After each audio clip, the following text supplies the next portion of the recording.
On June 12, 1396, a 6-year-old girl named Isabella of Valois stood in Westminster Abbey wearing a wedding dress so large it had to be pinned and gathered just so she could walk. Across from her stood Richard II, King of England, a man nearly 23 years her senior. The crowd watched in silence as the child bride made vows she couldn't possibly understand, entering into a contract that would legally grant a grown man ownership of her body, her future, and her very existence. This wasn't a scandal. This wasn't an aberration whispered about in shame. This was Tuesday in medieval Europe. And what happened after ceremonies like these, behind closed doors, and sometimes in front of cheering crowds, represents one of the most systematically concealed horrors in Western history. You think you know the Middle Ages, the knights in shining armor, the grand castles, the tales of courtly love where noblemen wrote poetry to unattainable ladies. But here's what they don't teach you in history class. Between the years 500 and 1500 CE, across every corner of medieval Europe, marriage wasn't a union of hearts or even a partnership of convenience. It was a legalized system of ownership where daughters were inventory, wives were livestock, and wedding nights became theaters of institutionalized trauma that entire communities gathered to witness. The Catholic Church didn't just tolerate this system, they sanctified it, blessed it, and built theological frameworks to ensure it would continue for 1,000 years. The evidence has been hiding in plain sight, buried in court records, sealed in church archives, and carefully edited out of the historical narratives we were taught to believe. In 1998, restoration workers at Canterbury Cathedral made a discovery that historians had tried to keep quiet for decades.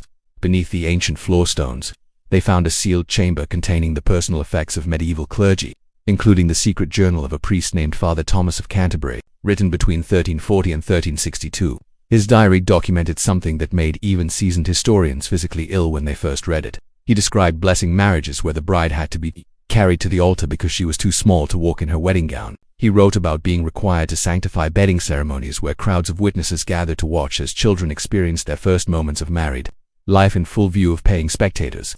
But Father Thomas documented something even more chilling than individual cases.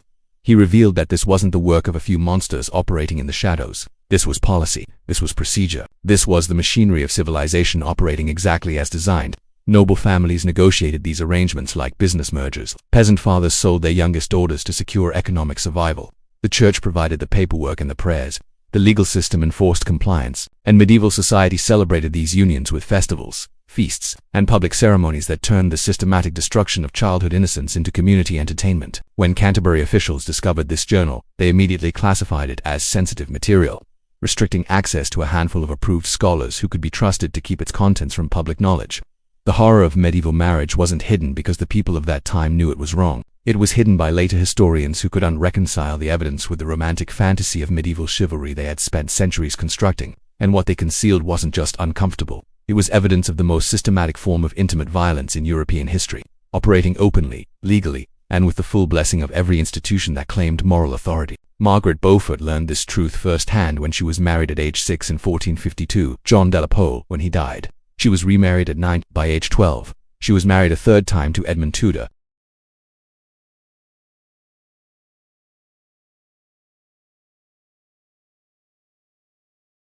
Her story isn't exceptional. It's the blueprint that thousands of other girls followed, generation after generation, century after century. But the wedding ceremony was only the beginning of the nightmare, because what happened afterward makes everything you've just heard seem merciful by comparison. The medieval bedding ceremony transformed what should have been private moments into public spectacles of ownership that entire villages gathered to witness. And before you think this was just about wealthy nobles engaging in bizarre aristocratic traditions, understand this. These ceremonies happened across every social class, in every region of Europe, for over a millennium. The ritual began with the public undressing of the bride, performed by the groom's female relatives who examined her body in front of assembled witnesses. Any physical imperfection, any sign that might indicate previous experience, any reaction that suggested resistance could void the marriage contract and return the girl to her family in permanent disgrace. Medieval legal documents from cities like Paris, London, and Florence describe midwives performing invasive examinations while crowds observed, with the bride's responses carefully noted as evidence of her suitability for marriage. What happened next was documented by dozens of chroniclers who treated these events as normal social occasions worthy of detailed record. The couple was led to a specially prepared bedchamber, but they weren't alone. Witnesses, sometimes dozens of them, remained in the room to verify that the marriage was physically completed. Family members offered advice and encouragement.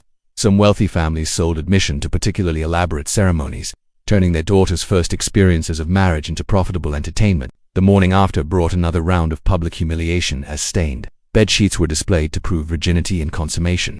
Insufficient evidence could trigger accusations of fraud, witchcraft, or adultery, with consequences that ranged from annulment to execution. Medieval physicians developed procedures for creating artificial evidence when natural proof was inadequate, revealing just how much pressure rested on these displays of blood and pain.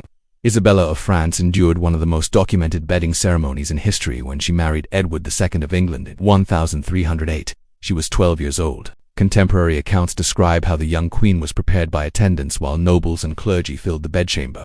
The ceremony took hours, with witnesses remaining until they were satisfied the marriage had been properly completed. Isabella would later describe her wedding night as the moment she learned what it meant to be royal property, when her body became a political territory and her childhood ended in front of an audience that included her own father as representatives. If this story has gripped you, if you can handle learning about the parts of history they never taught us in school, then subscribe and hit that notification bell, because there are so many more hidden horrors waiting to be uncovered, stories that have been deliberately concealed, because they read too disturbing to fit into the sanitized version of the past we resuppose to believe. And definitely leave a like if you think this truth needs to be told, no matter how uncomfortable it makes us. The only way to ensure this kind of systematic abuse never happens again is to refuse to look away from the evidence that it happened at all. For those who survived their wedding nights, marriage became a lifelong sentence carried out through forced pregnancies that often proved fatal. Medieval medical records revealed that 1 in 3 women died in childbirth, with rates climbing even higher among teenage brides whose bodies hadn't finished developing. But the system demanded continuous pregnancy to maximize chances of producing male heirs, meaning survivors faced these deadly odds again and again. The legal doctrine of coverture meant that married women ceased to exist as independent persons. They couldn't own property, couldn't refuse their husband's demands, couldn't seek help from legal authorities who viewed them as their husband's possession. Medieval law granted men the right to beat their wives as long as the implement was no thicker than their thumb, giving us the phrase that still echoes today. Even more chilling was the legal right to commit what we would now call murder, with husbands allowed to kill wives for adultery, witchcraft, or treason, with definitions of these crimes left entirely to masculine discretion. The concealment of these horrors began during the Renaissance, when humanist scholars encountered extensive documentation of medieval marriage practices and faced an impossible choice. They could acknowledge the systematic nature of this abuse and destroy the romantic mythology of medieval chivalry they had spent careers constructing, or they could simply hide the evidence. They chose concealment. Victorian historians took this suppression to new extremes, developing elaborate euphemisms to describe practices too horrifying for their sensibilities. Legal documents detailing rights to commit spousal violence were reframed as evidence of masculine authority rather than systematic abuse. Church records describing child marriages were sealed in Vatican archives, where they remain restricted to this day. When 20th-century feminist historians began uncovering suppressed evidence, they faced institutional resistance from academic establishments invested in romanticized versions of medieval life. The Journal of Father Thomas of Canterbury remains in restricted archives, accessible only to approved scholars. The bedding ceremony descriptions have been edited out of mainstream historical texts. The medical records documenting the physical toll of child marriage are filed away in university collections, where few will ever read them, because confronting the truth about medieval marriage means confronting something more disturbing than individual cruelty. It means acknowledging that for 1,000 years, European civilization operated a system of institutionalized intimate violence that every level of society participated in, profited from, and defended as natural, necessary, and divinely ordained. So here's what I want you to think about, and I want you to comment below with your honest reaction. We like to believe that progress is inevitable, that humanity naturally evolves toward justice and compassion. But medieval marriage wasn't primitive ignorance. It was sophisticated law, organized religion, and complex social structures all working together to systematize abuse. If that could happen then, if it could continue for centuries while being celebrated as civilization, what systems exist right now that future generations will look back on with the same horror we feel reading about medieval wedding nights? What are we participating in, defending, or ignoring today that our descendants will struggle to forgive?